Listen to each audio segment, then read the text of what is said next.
Ahorita empecé ya a grabar entonces. Bueno, pues buenas tardes. Espero que hayan tenido una bonita semana. Quisiera que me cuenten, ¿pudieron leer de corrido Hechos de los Apóstoles? Yo no lo leí de corrido, Betsy. No pude. ¿Por qué no? No tuve ¿cómo se llama esto? Como que el tiempo de corrido para poderlo leer. Sí, más o menos en la mañana doy este curso también. Dice que más o menos le llevó 2 horas, porque Sí, era sin notas de pie de páginas, solo así, leerlo de corrido. ¿Y Alina sí lo leyó? Yo lo leí en dos porciones. Ok, No pude hacerlo de un solo, ¿verdad? Pero sí lo leí en dos y estoy impactada. ok, ahorita vamos a oír. Y entonces, pero Juan José sí lo leyó, sí lo he leído. sí lo leyó todo. Sí. Ok. Bueno, entonces me gustaría oír las impresiones de esas lecturas. A ver, Alina, Bueno, ¿qué le impresionó? bueno, primero que en misa a veces, o sea, digamos que yo nunca había leído del principio al fin, aunque sea partido a la mitad, Hechos de los Apóstoles. Lo había escuchado, sabía más o menos de qué se trataba, de la historia de las primeras comunidades. Eso es lo que dicen, pero de las primeras comunidades es un poquito que hablan, más que todo es de la vida de Pablo, ¿verdad? Y pues de él yo sabía por partes también y me gustó mucho. Digamos que yo también sabía que él había hecho viajes y todo eso, pero no tenía la concepción, como usted dice, de leer de corrido, eh, que fueron años, pues, y que Hechos de los Apóstoles no termina la historia de Pablo, o sea, la deja como en suspenso, ¿verdad? Muy No llega hasta el final. Esa es una buena observación. Apunta esa observación que está muy buena.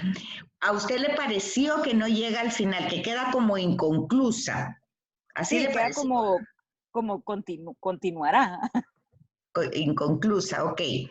Entonces, además de eso, ¿qué otra cosa me dice que le llamó la atención? eh, o sea, la vida de Pablo en sí, que la sabía yo por partes, pero nunca la había encajado, ¿verdad? Como fechas, viajes, tiempo, no es todo eso, no lo había yo eh, como computado, digamos, ¿verdad? Y una pregunta que tengo, que me hice durante toda la lectura. Muy bien, El, el autor, ¿verdad? El historiador, como usted le dijo, muy bien. habla en primera persona, o sea, fuimos, venimos, llegamos, nos embarcamos. Entonces yo asumo que Lucas fue con Pablo en todas estas aventuras. Ajá. Me encantan sus observaciones muy puntuales. Está, sobre todo las dos que me ha hecho perfectas. A ver, Juan José, ¿qué dice usted? ¿O hay más, Pero a mí Alina? lo que más, No, yo estoy bien hasta ahí. Ok. bueno, a mí lo que más realmente más me ha impactado de Hechos pues, es el tema de cómo llegaban a los diferentes lugares y te encontraban el rechazo de la palabra al principio. Y cómo el Ujú. testimonio de cada uno de ellos era el que lograba hacer que entraran dentro de- del corazón de la gente. Entonces, ¿cómo es ese actuar de Dios en ellos para poder lograr que dejaran de creer en sus dioses y empezar a creer en Dios? Pues realmente, o sea, eso era lo que a mí realmente más me ha impactado de Hechos. Otro tema que me interesa bastante es entender, más que todo, como dijo Alina, que hablaba en primera persona. Pero, o sea, yo pienso que no se queda inconcluso, sino que esos años que no se sabe, yo lo imagino como el tiempo en el que es como que se paró y dijo, bueno, ahora voy a enseñar lo que pasó en estos viajes a la escuela de Pablo. Entonces, Ajá. cuando lo escriben, eso es mi pensamiento 100%, pues no es que lo haya investigado ni nada.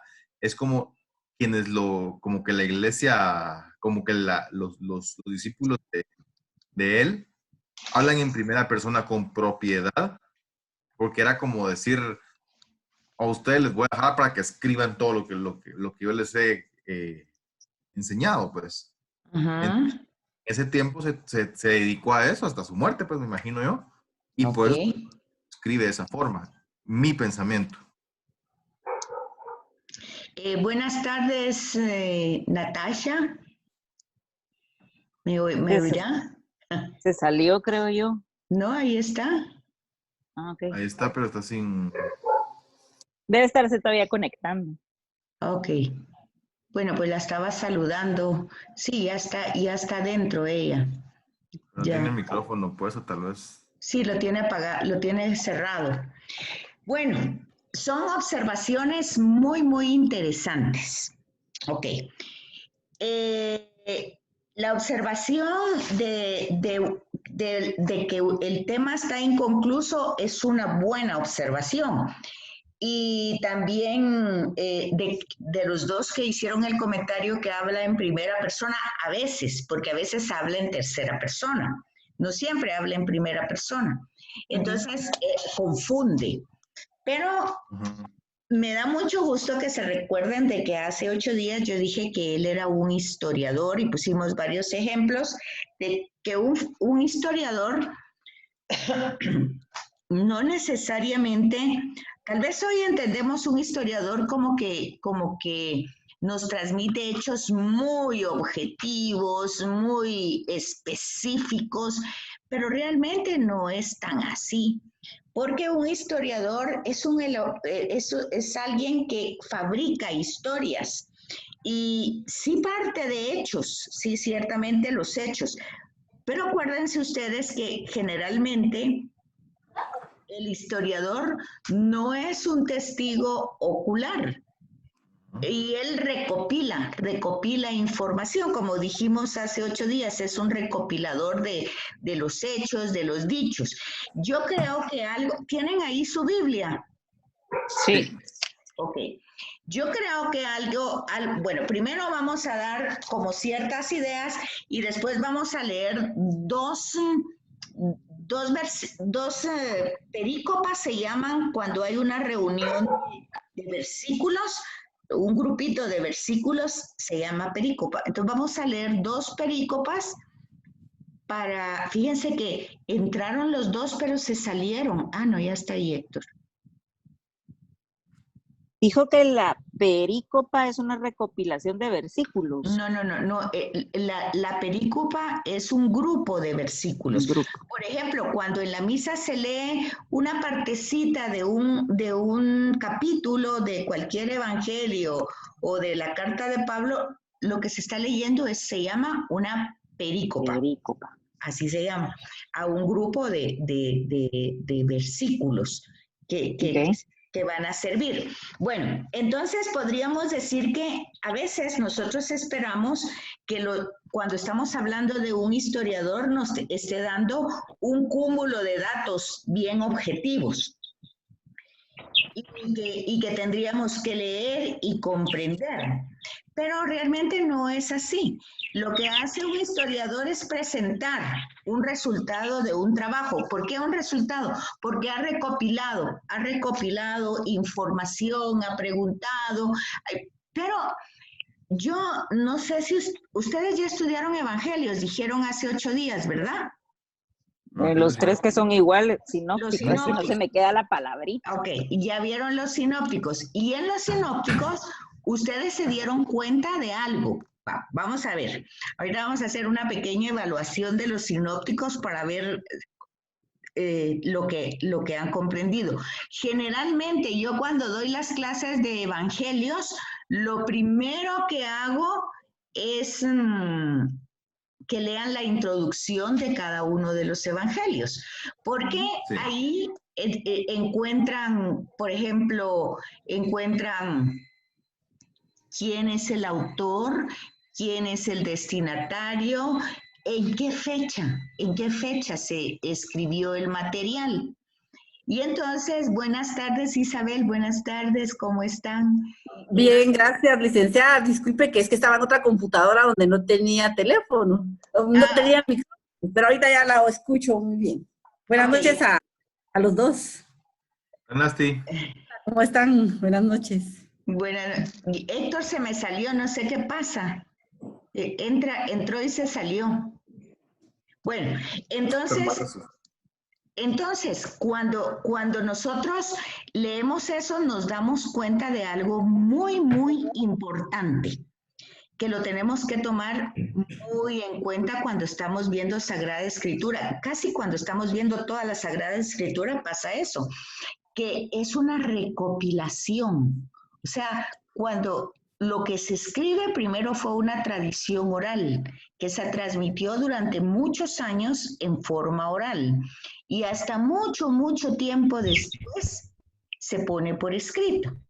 Entonces, esto, cuando ustedes, si tienen curiosidad, esto no forma parte del curso, pero es Sagrada Escritura para que ustedes vayan entendiendo, vayan comprendiendo, porque cuando ustedes entran a leer la Escritura es como entrar a un mundo donde ustedes por lo menos tienen que entender el criterio. En primer lugar, tienen que saber que cada uno de los libros es un libro, por eso biblos, de biblioteca. Es una colección, son muchos libros los que hay ahí, 73 me parece. Entonces, los libros cada libro tiene su destinatario, cada libro tiene su objetivo, o sea, su mensaje, su interés, su intención, cada libro tiene su autor, y básicamente la fecha en que pasó, que se pone por escrito. Entonces, si ustedes captaron eso en los evangelios, pues ahí vieron el evangelio de Lucas, ¿verdad? Y ahí ustedes en la introducción, que no me recuerdo si la leyeron hace 8 días, la introducción del evangelio de Lucas, ¿lo leyeron hace 8 días aquí conmigo? El prólogo leímos. El prólogo, perfecto. Entonces ahí descubrimos que él es un historiador y que tenía como objetivo, a ver si lo volvemos a ver, el prólogo otra vez de Lucas. ¿Cuál era el objetivo? El prólogo de Lucas. Que le escribía a Teófilo y Muy que bien. Había un destinatario de su trabajo.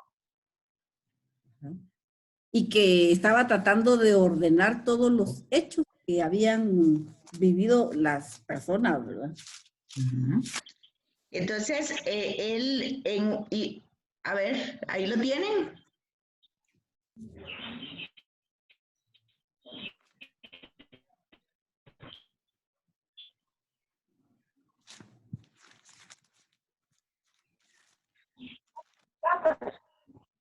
Ya, licenciada. Ok, entonces, a ver, dígame, pues, ¿qué era lo que tenía como finalidad el Evangelio de Lucas? Ahorita voy. Que le escribía al excelentísimo Teófilo y que era un investigador. Ajá. Y que desde el origen ha decidido escribirse y que estaba tratando de escribir ordenadamente todos los hechos que habían pasado, ¿verdad?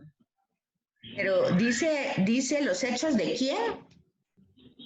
De los, no dice. ¿Qué está leyendo? ¿El Evangelio o Hechos? Lucas, no, el Evangelio.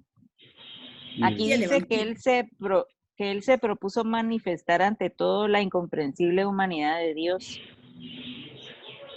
En el prólogo. Podría. Los testigos presenciales, sí. Habla de los testigos presenciales. Hágame el favor de leerme el prólogo del versículo 1 en adelante.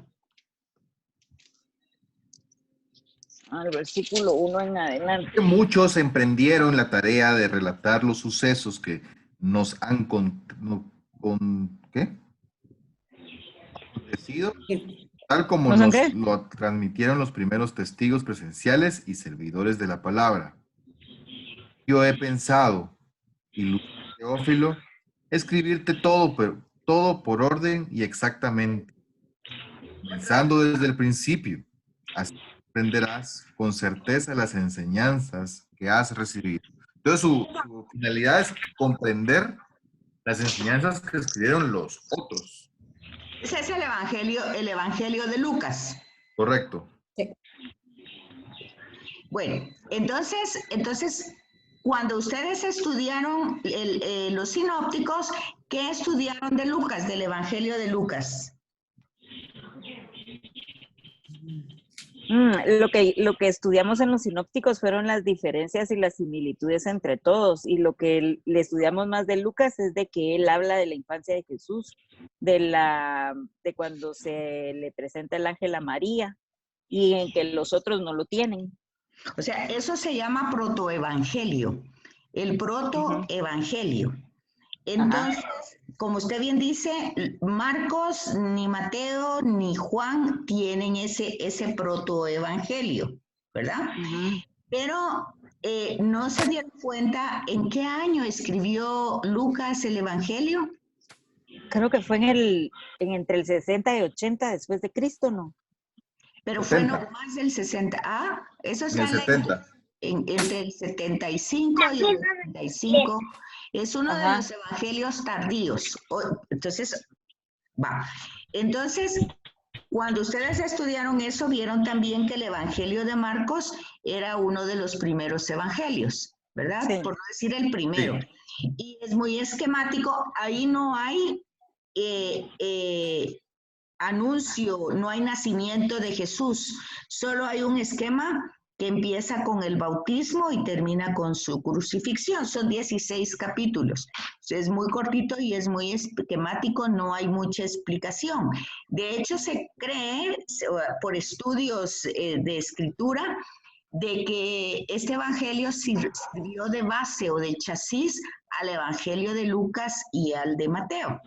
Pero entonces estamos ubicando a Marcos al principio como en el año 55, a Lucas como en el año 80, 85, a Mateo más o menos también entre el 70 y el 85.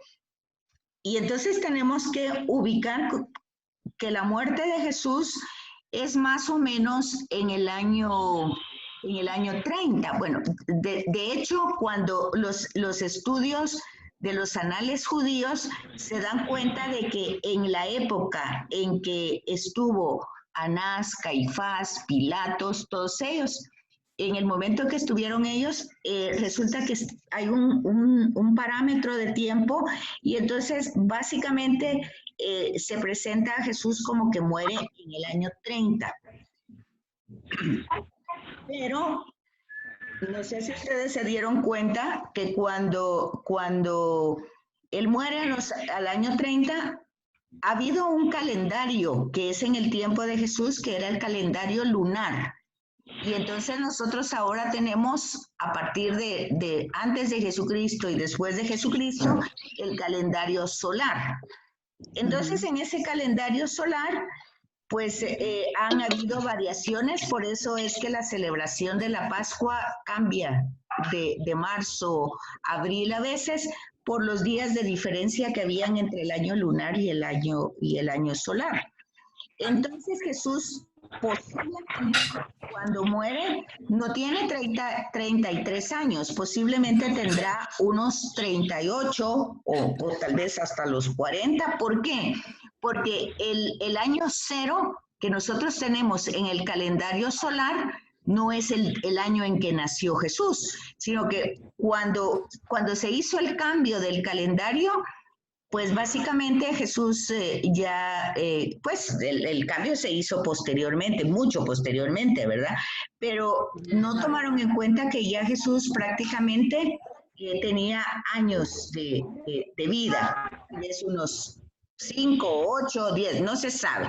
Entonces Jesús muere en el año 30, sí, pero no a los 33, posiblemente a los 38 o un poquito más. Bueno. ¿Y por qué decir esto? Porque entonces muere en el año 30 y estamos diciendo que Lucas escribe su evangelio en el año 85. ¿Cuántos años han pasado?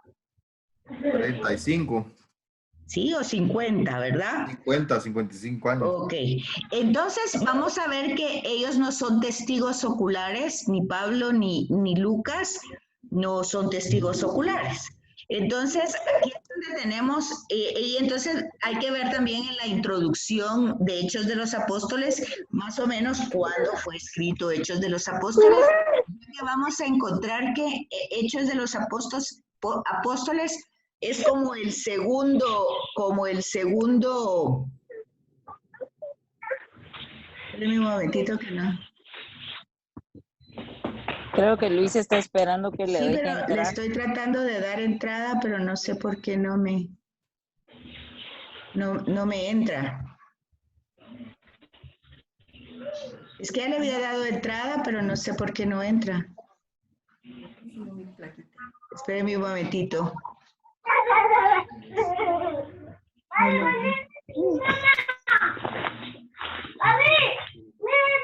Él es el que tiene problema para entrar porque yo ya le di la entrada, no sé qué le pasa.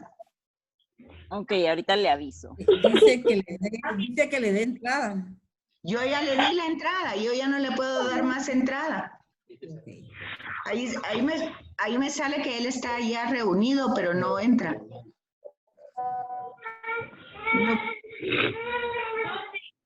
No sé qué pasó. Bueno, entonces es importante notar eso y les queda que lean la introducción de Hechos de los Apóstoles para la otra semana para que ubiquen eso. La época, o sea, la fecha en que fue escrita, los destinatarios, el autor que claramente se identifica con Lucas y el mensaje, pero esto lo vamos a trabajar un poquito hoy. Entonces, ya es, sí, Juan José. Sí, de hecho dice que toma como base lo de Lucas, ¿verdad? Dice comunidades cristianas a las que se dirige Lucas, 30 o 40 años después de que ocurrieran los hechos que narra, o sea, que narra Lucas. Ajá. O sea, Hechos escribió 30 o 40 años después de que Lucas escribió. Ajá. Entonces, por eso estamos diciendo, ahí es donde vemos de que él es un historiador que recopila datos e información, porque lo estamos comprobando con las fechas, por eso estamos dando esa cronología, para que ustedes lo ubiquen, ¿verdad? Y entonces se den cuenta de que él no conoció a Jesús y él tuvo que buscarla, investigar los hechos para ponerlos en una forma ordenada, ¿verdad? Y llevar, ahí vamos a ver en un momento qué es lo que él quiere transmitir objetivamente. Entonces, otra cosa que hay que decir es que Hechos no da la vida de Pablo, no tenemos la vida de Pablo, no es la vida. Es porque hay ciertos datos autobiográficos que Pablo da de él mismo en sus cartas y que de eso también sale Hechos de los Apóstoles, de las cartas, porque las cartas fueron escritas antes que Hechos de los Apóstoles. ¿Me están poniendo atención? Las cartas de Pablo son escritas antes que los evangelios y antes que Hechos de los Apóstoles. De esas cartas de Pablo sale el relato de los viajes misioneros de Pablo, de los datos autobiográficos que da Pablo en sus cartas. ¿Van conmigo? Sí. Ok. Bueno, entonces, eso es muy importante ubicar cronológicamente el texto que estamos leyendo para comprenderlo y no darle una interpretación equivocada. Así pues, entonces el historiador, en este caso Lucas, construye su relato algo así como que fuera a ser como una novela. Por tanto, leer los hechos no consistirá solamente en fijarse en algún dato. Por eso era importante que lo leyeran así de corrido, porque no era fijarse solo en un dato, sino como que ustedes estaban leyendo una novela, ¿verdad? No quedarse en un solo episodio, sino que más o menos, porque no era eso, no trata de dar como relatos disecados, ¿verdad? Sino que más bien son construcciones elaboradas del autor. Porque ahí van a ver ustedes que no estás relatando solo el tema de Pablo. También veamos el título. Dice Hechos de los Apóstoles, pero sin embargo no habla de los apóstoles. habla de algunos, ¿verdad? Pedro, y de algunos que ni conocemos, Bernabé, Marcos, Matías. El que matan primero, ¿verdad? A Santiago. Esa es otra cosa interesante, porque luego tenemos una carta de Santiago. Es el que murió. Claramente no es el hermano de Jesús. ¿Quién es? Todas esas cosas ustedes tendrían que haberles inquietado como para comprender, pues, qué es lo que estamos leyendo. ¿Qué es lo que nos está diciendo? Porque hay varios Santiagos. Acuérdense que está Santiago, era Santiago y Juan, que eran los apóstoles de Jesús, ¿verdad? Pero este no podría ser el hermano de Jesús porque eran hijos ¿de quién? De Zebedeo, ¿se acuerdan? Sí. Entonces, que Santiago murió. Santiago, el hijo de Zebedeo, el hermano de Juan. Más adelante tenemos una carta de Santiago, pero había otro Santiago que era el menor. Bueno, hay 3 Santiagos. Santiago el mayor, Santiago el menor. Hay 3 Santiagos, entonces tendríamos que ver. Pero como la lectura era solo así de corrida para que ustedes tuvieran una idea, pero tienen que darse cuenta de eso. Luego en la mañana me hicieron también una observación muy interesante que ustedes no me la han hecho, que en la tradición se supone que Judas se ahorcó. ¿Y qué dice Hechos?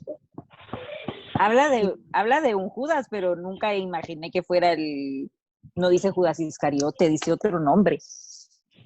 Pero no se sabe la historia de Judas si realmente se ahorcó, sino que se había caído y que se le habían abierto las vísceras. Ajá, que se le había roto la rama. Eso significa que hay varias tradiciones orales.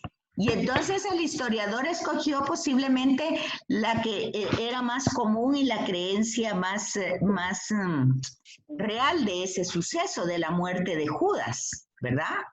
Y porque ese terreno era un terreno pues que estaba bien, que se había comprado como de una manera, por decir así, era maldito, ¿no? Era lavado. Era un territorio maldito. Era un lavado, sí, Juan José. Yo a mí, el tema que tengo yo con estas discrepancias y no cosas distintas que llaman la atención. Normalmente a la gente, a mí no me llaman tanto la atención, pero es culpa de la clase de evangelios tópicos. Porque me dejó muy claro que para poder entender esas cosas, lo que tengo que saber es a quién se le escribieron. Exacto. Entonces, nunca cuando oigo estas cosas que no hacen un macho, que no empatan con otros evangelios, a mí no me quita el sueño. Porque estoy seguro que es por la forma en la que se interpretó por el autor sagrado, únicamente. Claro, pero aquí hay 2 formas diferentes de contar el hecho. Entonces, sí es interesante porque si es un historiador, pues como digo, uno espera que las cosas sean como más objetivas. Pero lo que estamos diciendo es eso, ¿verdad? Que él está recopilando. Entonces, por eso, aquí tenemos que ver que todo libro de historia es doble. En primer lugar, el relato de una historia pasada, claramente. Él está escribiendo algo que ya pasó. Pero es también, aunque de una forma tal vez inconsciente o no confesada, reflejo de una época en la que él está escribiendo. O sea que un historiador no se va a despojar de toda su cultura de ese momento, sino que va a echar mano de ella. En el caso de Hechos, hemos de esperar encontrarnos con los primeros hechos de los cristianos o de los discípulos o de los apóstoles. Pero también hay reacciones de ellos, también hay cuestiones y ecos de la época en que está escribiendo Lucas, ¿verdad? Y también está básicamente lo que Juan José dice, a los destinatarios, cómo les va a explicar él algo a los destinatarios, ¿verdad? reconocer todos estos elementos es realmente darle el mérito al escritor y no quitárselo, ¿verdad? Como dice Juan José, no es decir, este nos está mintiendo o a saber, no, ¿verdad?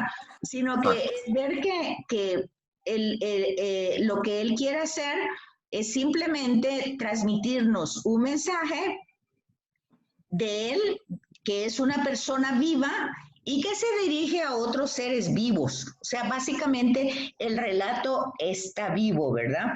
Entonces, con esos criterios vamos a entender mejor el trabajo que hace este historiador y no ubicarlo con las ideas que hoy tenemos nosotros de lo que es historia, porque entonces no entenderíamos el relato de hechos, ¿verdad? Y los destinatarios, sean quienes sean, son creyentes. Eso es importante. O sea, son personas que creen, o sea, que de alguna manera ya se han convertido, o sea, son seguidores de Jesús, ya sea judíos o ya sea helenos, ¿verdad? O sea, griegos. Son personas creyentes de esa época. Eso es bien importante. Entonces, es un trabajo que les va a interesar, porque las cosas que él va a contar van a ser interesantes para estos creyentes. Y otro elemento que es importante tomar en cuenta es que estos relatos van a ayudar a discernir a estos creyentes, porque al igual que nosotros, ellos no estuvieron en el momento histórico de Jesús. Ellos están siguiendo a Jesús y conociéndolo a través de los relatos, a través de lo que está recopilando el historiador, ¿verdad? Entonces, en este sentido, Lucas nos enseña la incesante novedad de lo que acontece. Oigan, incesante novedad de los acontecimientos de las comunidades, que se van a llamar iglesias, ¿verdad? O sea, una comunidad es una asamblea, una eclesía. Eclesía es asamblea, reunión. Ya Pablo le va a poner otra palabra como que somos piedras vivas y otro tipo de cosa, ¿verdad? Pero todo esto es una novedad que constantemente está llevando a cabo el espíritu del resucitado. Bueno, eso sería como introducción. Tenemos 4 minutos para que se nos corte la comunicación. Yo les vuelvo a mandar el enlace, creo que es el mismo. Tratemos de entrar al mismo a ver si se puede. Pero entonces necesito que lean en este pedacito en lo que yo les mando el enlace. Hechos, del capítulo 1 del versículo del 1 al 3. Y Hechos. 3. Del 1 al 3. Capítulo 1, versículo del 1 al 3. Y Hechos, capítulo 28, versículo 30 y siguiente. Entonces, cuando dice 30 y siguientes, 30 hasta el final. Y ahí es uno más o algo así, Ok. Es siguiente. Cuando se pone siguientes, se ponen varias S, pero solo es siguiente. Ok. Va, muy bien. entonces, estos dos capítulos, estas dos perícopas, lo que nos va a dar es la claridad de lo que quiso hacer Lucas. Nos lo va a dar el prólogo y la conclusión. El prólogo y la conclusión. Entonces, fíjense ustedes, ¿qué es exactamente lo que dice el prólogo? Así como vimos el prólogo de Lucas, veamos ahora el prólogo de Hechos. ¿Qué dice exactamente ese prólogo? ¿Y qué dice exactamente la conclusión? Y entonces va a responder la primera pregunta que hizo Alina, o la primera observación, mejor dicho, y luego me va a decir si es inconcluso el relato o no, después de haber leído esos versículos del prólogo de Hechos y de la conclusión de Hechos. Porque estos 2 pasajes son los que nos van a permitir averiguar ¿cuál es el tema que ha querido transmitir Lucas? Oigan lo que le estoy diciendo. El prólogo y la conclusión son dos momentos que nos van a ayudar a averiguar cuál es el tema, ¿verdad? Porque aquí hay que decir también otra cosa, que Hechos de los Apóstoles no fue el título que le dio Lucas a este libro. Ese título fue casi en el siglo IV, V, que se le puso así. Entonces, habría que ver, ¿verdad? ¿Cómo es que él le puso exactamente? ¿Y cómo era? Ajá. Tratar de averiguar. ¿No? No, yo les voy a dar el chivo, no se asusten. Pero ahorita se va a terminar esto, entonces yo les mando el otro enlace en un segundito. Tenemos un minuto. ¿Cuánto tienen ahí? Un minuto. 1:31. Creo que a nosotros no nos sale. ¿Ustedes no lo saben? 1:31, 27. ¿Tienen preguntas, dudas para mientras de ese minuto? Yo tengo una, el excelentísimo Teófilo y el estimado Teófilo, ¿quién era? ¿Quién era Teófilo? Teo, Dios, Filos, hijo, o sea, hijo es un discípulo, ¿qué dijera yo? Soy yo. Sí, es usted, es un... O sea que no era un hombre que se llamaba Teófilo, está hablando como decir raza humana. Todos nosotros, bueno, no raza humana porque no todos somos seguidores de Teo, no todos. Claro. De Dios. Entonces, solo hay ciertos seguidores, ciertos discípulos, ¿verdad? Entonces, Teófilo sería una generalidad, ¿verdad? Pero en Lucas le dice excelentísimo, como que te estuviera diciéndole a una persona. Bueno, así. es que eso es el seguidor de Jesús.